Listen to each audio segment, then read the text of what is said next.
I love you. Are you okay?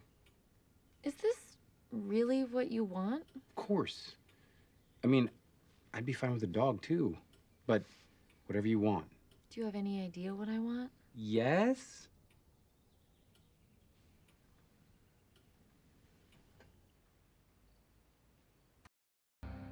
2009 was a weird time for everybody. The Office was ending its 5th season and entering its 6th. Shows like Parks and Recreation and Modern Family were starting up, and of course, the tragic fall of one of history's greatest television programs, according to Jim. No other show could sound so generic. You shall be missed by absolutely no one, my friend. Absolutely no one. Anyway, sitcoms were kind of in a strange position at the time. A lot of shows were trying to replicate the smash success of The Office, while at the same time, many shows were trying to do things a sitcom had never done before, putting a new spin on old ideas.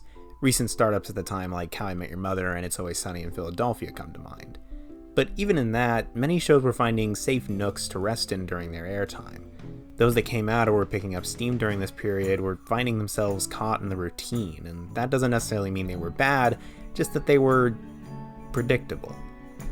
But in 2009, there was one show that went against that, one show that was constantly self-aware of its own flaws, one show that was constantly trying new things and breaking all the rules it was supposed to follow, one show that was quietly challenging every concept of what a sitcom could be.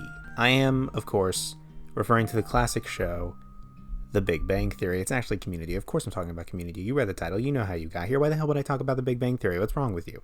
Created by Dan Harmon, Community was a sitcom that took place in a Colorado community college called Greendale, following the exploits of a group of misfits and assholes. The show was constantly a risk for cancellation, with every year passing by being another where Community could have been canned. But it was kept alive by one of the most loyal and diehard fan bases on the planet, managing to reach 5 seasons with a 6th on Yahoo's now debunked streaming service before finally being cancelled in 2015. It left behind a legacy of being one of TV's smartest, most subversive, and unique sitcoms to ever grace the small screen. But why? What made this show so amazing? What gave it such a loving fan base? How did a show so constantly on the verge of cancellation still manage to be a critical darling from day one? I can throw around buzzwords like subversive and unique all I want, but what really made Community such a great show? Well, I'm here to hopefully answer that question. This is why Community is the best.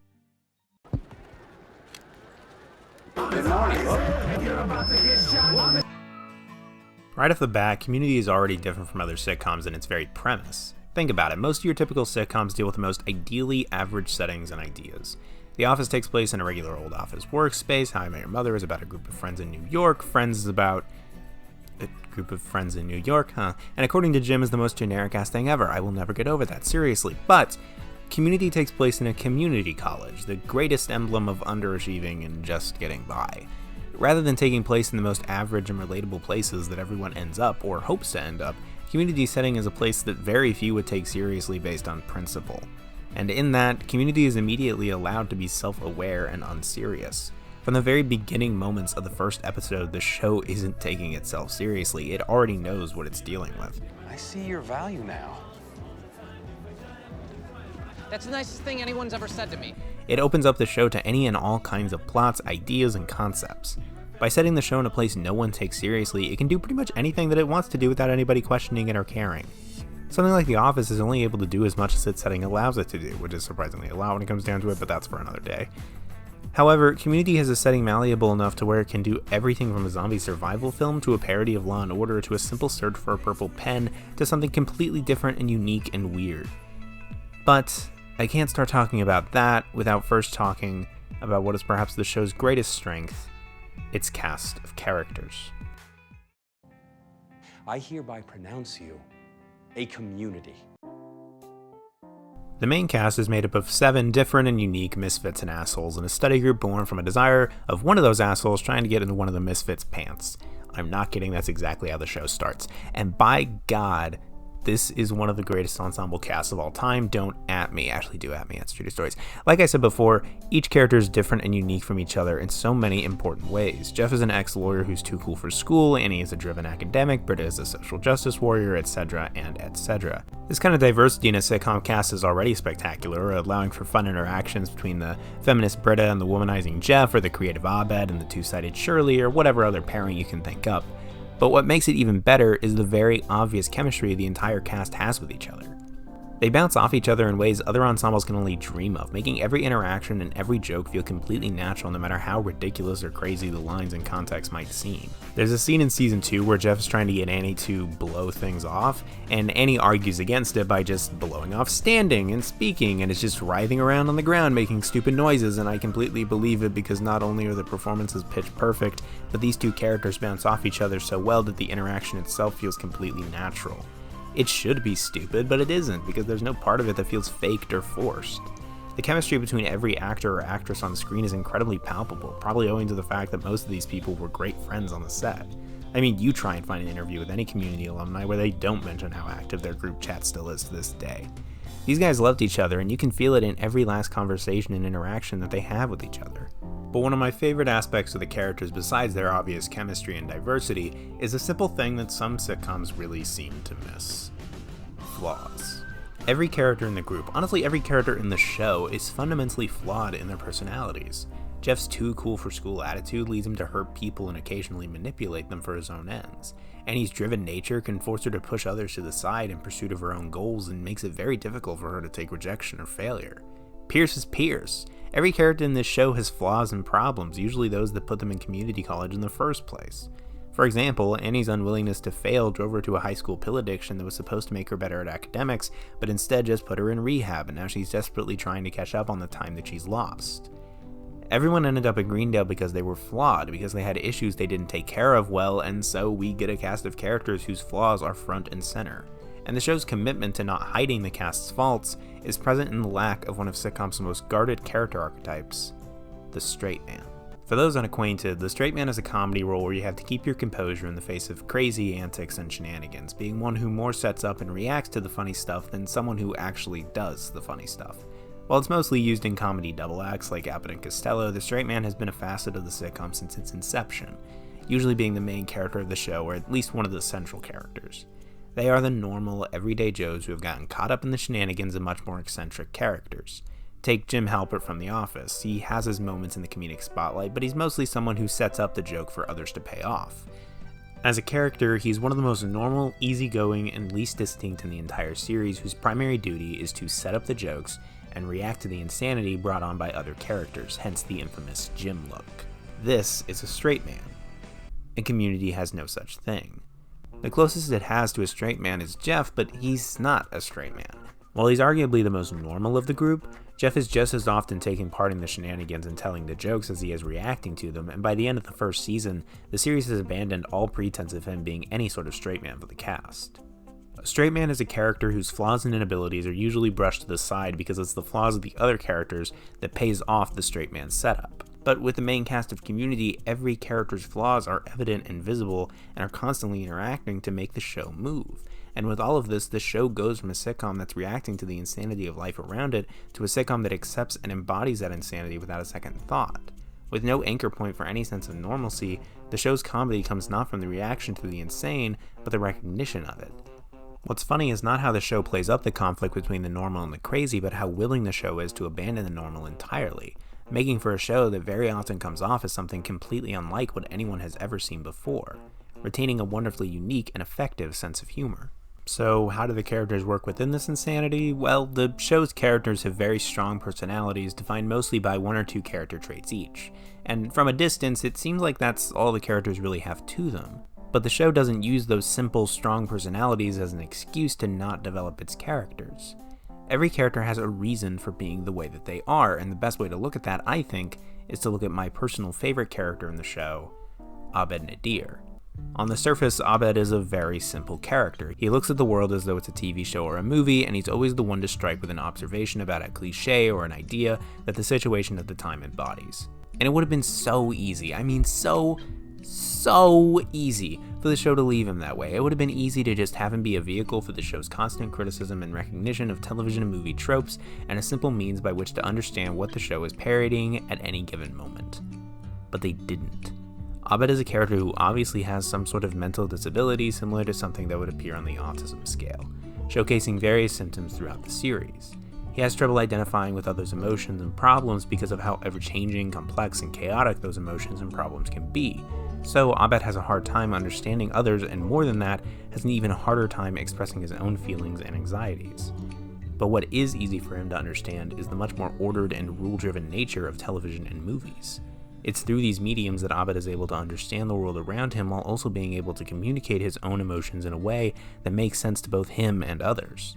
And while this sometimes further alienates him, it still remains as his best way to understand and interact with himself and those around him. Do I even need to keep going in this video? I think I just answered my question.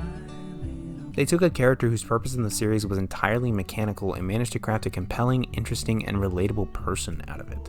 If that's not great character writing, I don't know what is. And every character in the study group has the same amount of internal complexity that informs their stronger external personalities. Every character. I could go into details about Britta's self-hatred and Jeff's fear of being hurt by others, but I think I've gotten my point across. While this character writing is great in isolation, the method the show uses of creating complex characters out of strong one-note personalities allows the show a freedom not afforded to many others.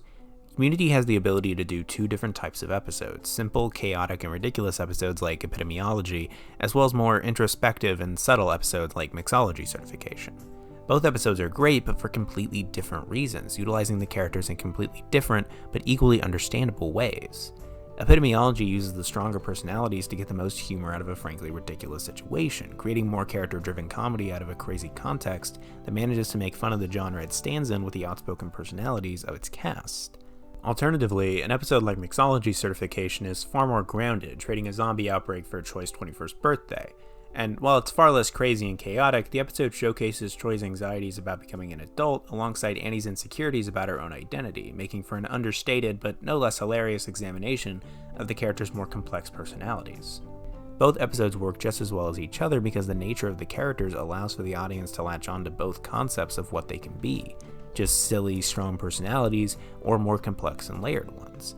And while this is all well and good, Community is at its best not when it's doing a ridiculous episode like Epidemiology, nor when it's doing a subtle one like Mixology Certification. Community is at its best when it's doing both at the same time. The most successful Christmas was today. By this point, you've probably realized that Community can be a really insane show when it wants to be, but there's a method to the madness. Community is constantly parodying and making fun of different genres, tropes, and concepts within its episodes, sometimes several at one time, but it isn't parody just for the sake of it. The parody of episodes like Basic Intergluteal Numismatics, which parodies David Fincher-style detective thrillers, is all done in service to developing and exploring its characters. The aforementioned episode uses the detective genre to explore the relationship of Jeff and Annie and the obvious sexual tension between them.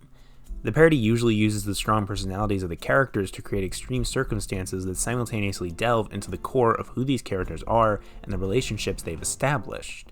One of the best examples of this is the Season 2 episode of Fistful of Paintballs. The episode parodies a Wild West setting, specifically Sergio Leone's Dollars trilogy, in order to service the much smaller scale and more intimate narrative on display between the characters of Pierce and Annie. Pierce is trying to have as much fun as possible in this paintball game because once it's over, he gets left behind until the next semester, and he gets angry at the rest of the study group because they seem to be pushing him out little by little due to his very... Pierce, you've had 3 flu shots. That's for the daycare center. I'll be a living god! problematic nature.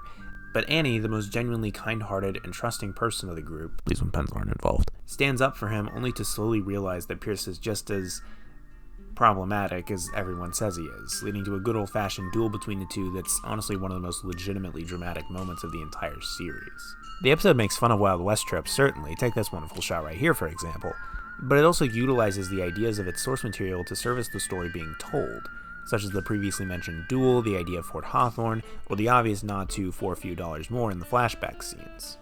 The parody works because not only is it making fun of the tropes of the Western genre, but it's also respecting its achievements to craft a wonderful blend of unique humor and human drama. And there are so many episodes that do this, so many episodes that use parody to create original, engaging, and thoughtful stories. Basic Intergluteal Numismatics, Basic Lupine Neurology, Abed's Uncontrollable Christmas, Advanced Dungeons & Dragons, Paradigms of Human Memory, Physical Education, Modern Warfare, Pillows and Blankets, and of course, one of, if not my absolute favorite episode of the series, Geothermal Escapism. And to understand why this episode works so well, and how it's emblematic of why the show works so well, we need to understand why the friendship of Troy and Abed is so important. You were out there somewhere and you weren't looking for me? Any Community fan will tell you just how wholesome and endearing the friendship between Troy Barnes and Abed Nadir is. They were the perfect pairing. They were both goofy and kind of childlike. Abed brought that side out of Troy, who began in Greendale terrified of what others thought of him, and Troy acted as the more mature side of the pairing that grounded Abed when he needed it. Troy gets to be more of who he is, while Abed gets a conduit to the connections he'd been missing all of his life. Abed was used to years of bullying, being stuffed into lockers and being alienated by his peers, and Troy had been used to lying about the kind of person he really was, defining himself solely by what others expected him to be. But together, Troy and Abed were able to correct those parts of each other and make each other who they wanted to be.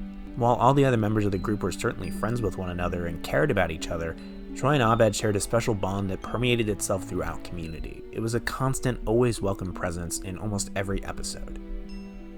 So, when Troy decides to leave Greendale in favor of growing as a person and becoming his own man, of course Abed is going to do everything in his power to not let that happen. Geothermal Escapism was the Troy goodbye episode in Season 5, as he was going to leave to sail a ship around the world courtesy of Pierce in an effort to experience life in a way he never had before.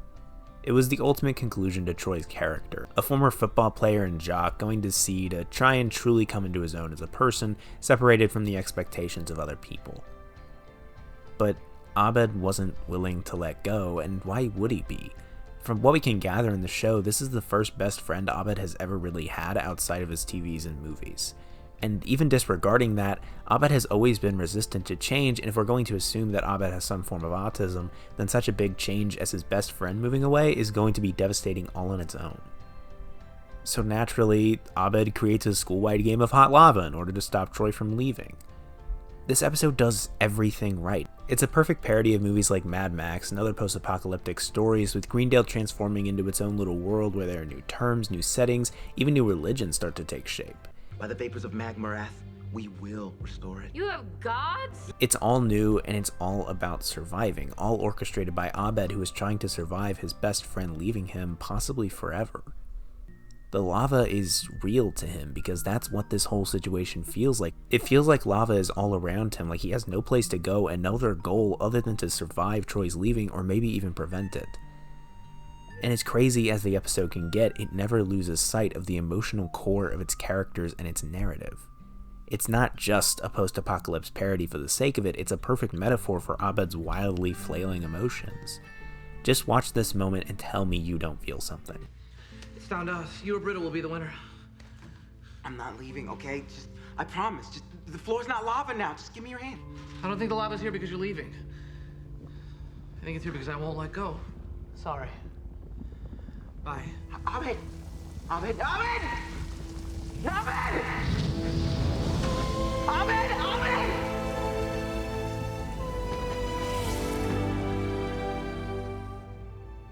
Abed! It's really stupid, and yet I cry. It is stupid when you get down to what's really happening here. It's just an imaginative boy falling into pretend lava because he can't handle his friend moving away. It should feel childish and pointless, but the way it's presented makes it feel just as genuine as it needs to, just as genuine as Abed sees it. It's crazy, it's ridiculous, it's weird, but it retains a level of heart and sincerity I haven't seen in any other sitcom, really ever. Just imagine something like The Office doing an episode like this, or The Big Bang Theory, or King of Queens, or According to Jim. Even with more unique shows like It's Always Sunny, something like Geothermal Escapism just wouldn't work on the same level. The episode takes the emotions of its characters and makes them physically real and manifests their feelings and fears and anxieties being experienced in a physical capacity in the real world, elevating the impact of moments like this tenfold. It's hilarious and ridiculous and heartbreaking, all at the same time. And from all this, you'd probably believe Community to be just this perfect sitcom, this perfect show without any faults or issues or problems or... Season 4 isn't actually that bad, really. Like, from a superficial standpoint, viewing it in isolation, Season 4 is a perfectly suitable season of a show. It has some laughs, some strong moments, and even a couple of strong episodes. Yet Season 4 is almost universally reviled by the community, even being written off as the gas leak year in Season 5, and I think that before we figure out the biggest reason why Community is the best, we need to understand why Season 4 doesn't work despite technically working. After the end of Season 3, Dan Harmon was fired as showrunner despite the show being renewed for a 4th season. Why Harmon was fired comes down to a myriad of things I simply don't want to go into because it really isn't important. What is important is that Harmon was fired from the show after Season 3 and returned for Season 5, but Season 4 was left in the hands of David Guo and Moses Port, who had worked on the short-lived sitcom Aliens in America, which is exactly what it sounds like it is. But son of a and Port didn't do that bad a job, all things considered. Again, the season isn't totally awful or bad when taken in isolation, but when you look at it compared to the 3 seasons that came before, you begin to notice that Season 4 was nothing more than a barely passable, shallow imitation of what Community had always been. Look at the first episode of the season, History 101, and where Abed fits in it. He spends pretty much the entire episode panicking about how it's his senior year and how after it everything is going to change, going deeper and deeper into his happy place, which is just a series of more traditional sitcoms that continue to get lazier and simpler the deeper he goes. This isn't a bad idea, it makes sense for Abed's character, but there's something missing from it. The heart. It feels more like just a gag than it does a sincere depiction of who Abed is as a character in the same way that Geothermal Escapism did. It has the look of Community, but none of the soul of Community. The main problem with Season 4 is, and stay with me now, it was trying too hard to be what Community was. Community was a show that was all about not defining itself by other people's expectations of what it should be. It subverted the traditional sitcom tropes of its day, but it never felt like it did it solely for the sake of subversion. It did it because, put simply, Dan Harmon didn't want to do it that way. He and the other writers on the show didn't define the series by how it related to other sitcoms. Community dared to be itself, regardless of expectations, regardless of what fans or critics or networks wanted. And Season 4 took that identity and tore it apart by making a season that was created completely based on what David and Port thought Community fans wanted. And it just feels like a typical sitcom in Community's clothes. It said, oh, Community does parody, well, we should do parody too. Puppets? Puppets! Does it service the characters or their relationships in any way? I don't know, and I don't care. Oh, they're gonna love this. And then they hated it. Season 4 was so obsessed with looking like Community that it failed to feel like it. Community's identity was dependent on never trying to be what people expected or didn't expect. Community never cared about what other people expected it to be, and it allowed it to focus on being as strong as it could be as what it was.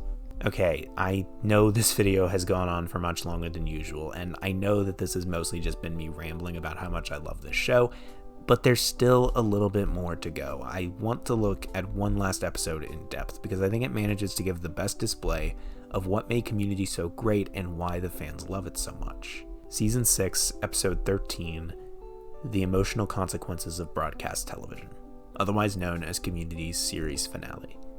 I think it goes without saying that I am going to be talking about how the series ends here, and while I don't think spoilers matter that much for a show like this, you can still go to this point in the video if you want to avoid knowing how the series ends. School's out, bitches! The season ends the same way that every season ends. The school year is over and the study group is going on one last adventure before summer vacation. Though this time it's not so much an adventure, more is it just everyone pitching their ideas for a hypothetical Season 7. Everybody gives their take on what Community should become in the next season, but nobody's really taking it that seriously. It's just a fun little game for everybody to play. Except for Jeff. When he realizes that Annie, the member of the group he's wanted to be with for a very long time, is going to go away, possibly for good, Jeff's fear kicks in that not only is just Annie leaving, but it really seemed like everyone is leaving. Troy left in Season 5, Pierce died before that, Shirley left before the start of Season 6, even Abed is leaving to go and pursue a film career in California. And after this happens, Jeff's version of Season 6 becomes everyone getting jobs at the school the same way he did. And he's completely serious about it, going so far as to encourage Annie to start working on a degree in education. And while that would maybe work to keep the show going, it's infeasible in real life to just ask Annie or Abed or anyone else to just give up on their dreams for the sake of keeping everything the same. Jeff is being left behind at the place he was the most desperate to get out of, and he's terrified that the sense of order he gained in the chaos of Greendale is going to fall apart. And when his version of the future is understandably rejected, he turns around and leaves, running to the quite literal sense of stability found in the table the study group always sat around. It's where their adventures began, climaxed, and ended, and where it all started again the very next day. He thinks of his own version of the future in the form of the most idyllic scene of Americana he can think of. He's married to Annie, he has a child named Sebastian. He's happy. But in this dream of the future, Annie asks him if this is really what he wants. The implication being that Jeff is just afraid that this perfect life is beyond him now. That he spent so much time idle in the insanity of Greendale that he could never have this life. It reminds me of... oh god, this is going to sound pretentious. It reminds me of the Robert Frost poem The Road Not Taken, in which a man takes the path less traveled and is in anguish about never getting to see what life would be like if he had taken the other path. Jeff took the path less traveled by getting caught up in Greendale, learning to accept who he is, and now he's scared that that path was the wrong one. Now he's older and he doesn't get the chance to go back. But he doesn't need to. Community embraces chaos and weirdness and change because that's what makes up our lives. Life is crazy and weird and ever-changing. It barely makes sense at any given moment, and that scares us. We're all trying to find that path to the perfect, ideal life, but none of us can find it because it doesn't exist. We define ourselves based on the expectations of a society that feeds us a lie it fell for itself. We define our worth based on whether or not we found our soulmate, whether or not we have the perfect kid, a dog, a white picket fence, or a college degree. We look to stories for comfort and for safety. We look to television and movies that are structured and have rules and order. They make sense, and that comforts us in this chaotic mess we call life. But community has never been interested in creating an image of life we could never actually reach. It wanted to emulate the crazy, unpredictable nature of what life really was. The show itself constantly felt this behind the scenes, with constant threat of cancellation, the problematic and self-destructive actions of Dan Harmon, cast members leaving left and right to pursue other facets of their careers or just for personal reasons. Community was just as much a victim to the chaos as we are.